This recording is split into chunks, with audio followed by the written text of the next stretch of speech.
Ben wasn't at all sure that Raj was right about Granny. That night it was the same old story. Granny served up cabbage soup, followed by cabbage pie, and for dessert it was cabbage mousse. She even found some cabbage-flavoured after-dinner chocolates.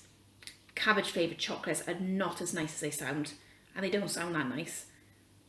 After dinner, Granny and Ben sat down together on the musty sofa as they always did.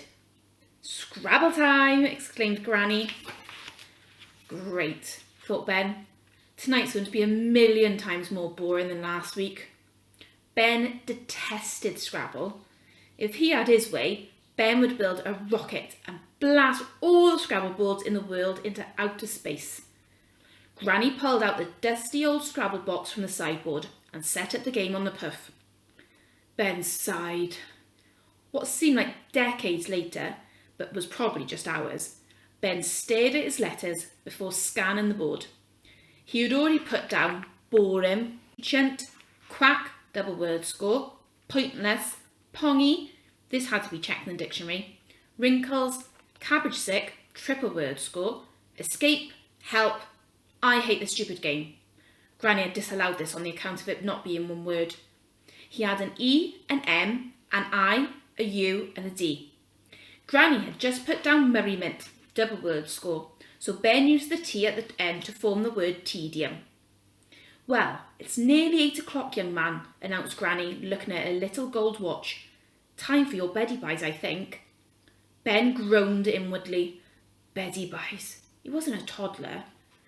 "But I don't have to go to bed until 9 o'clock at home," he protested, "and not until 10 o'clock when I haven't got school in the morning." "Oh, Ben, off you go to bed, please." The old lady could be quite firm when she wanted to be. "And don't forget to brush your teeth. I'll be up soon to give you a bedtime story if you like. You always used to love a bedtime story." Later, Ben stood at the sink in the bathroom. It was a cold, damp room with no window. Some of the tiles had fallen off the wall. There was just one sad little frayed towel and a very warm bar of soap that looked like it was half a soap, half mould.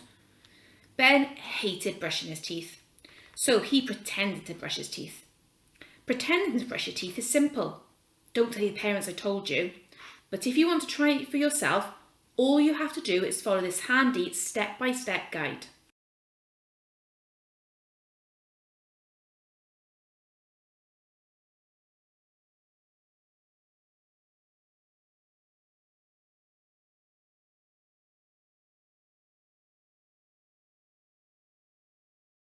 Turn on the cold tap. 2. Wet the toothbrush. 3. Squeeze a tiny amount of toothpaste onto your finger and place in your mouth.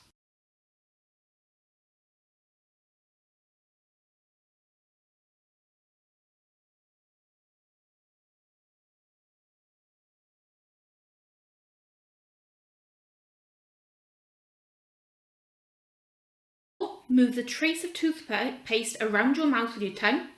Number 5. Spit. Turn off the tap. See? It's so easy. Nearly as easy as brushing your teeth. Ben looked at himself in the bathroom mirror. He was 11 years old, but shorter than he wanted to be. So he stood on his tiptoes for a moment. Ben was aching to be older. Only a few more years, he thought, and he would be taller and hairier and spottier, and his Friday nights would be very different. He wouldn't have to stay at boring old grannies anymore. Instead, Ben would be able to do all the thrilling things the older kids in town did on Friday nights. Hang around with a gang of friends outside the off licence waiting for someone to tell you off. Or alternatively, sit at the bus stop with some girls in tracksuits and chew gum and never actually get on the bus. Yes, a world of mystery and wonder awaited him.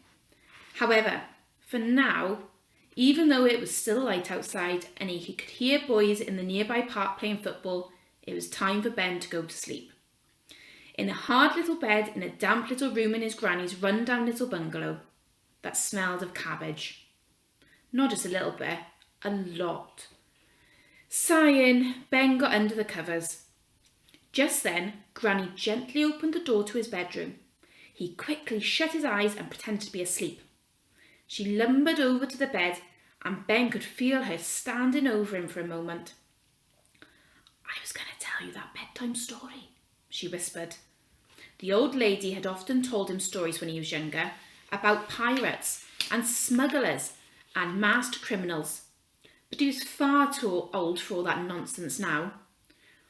What a shame you're asleep already, she said. Well, I just wanted to say that I love you. Good night, my little Benny. He hated being called Benny too. Night and little, the nightmare continued as Ben sensed his granny bending over to give him a kiss. The prickly old hairs on her chin bristled uncomfortably against his cheek. Then he heard the familiar rhythmic quacking sound as her bum squeaked with every step. She squeaked her way back to the door and closed it behind her, sealing the smell in. That's it, thought Ben. I have to escape.